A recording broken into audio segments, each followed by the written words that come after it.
So, in this time frame that you have been learning welding up to this point, this is a 40-hour course, family, and right now we are 10 hours in. Still got 30 hours left, and we want to ask them, what have you learned? Do you feel like you done learned something up to this point? Yeah, like I learned a lot.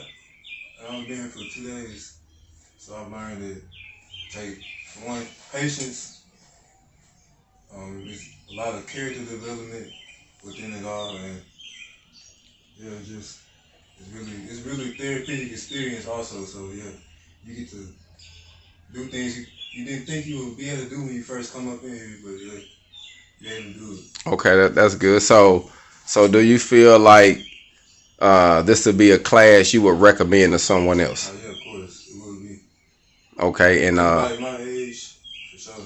for sure. Okay, so this program that we got going right now, this one is designed for the ages of 12 through 24, and you're 20 years old, correct? Yeah.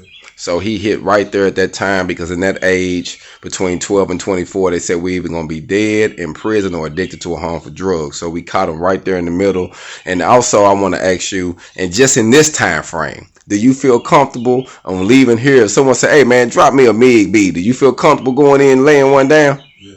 That's what I'm talking about. So we got our HogOn family.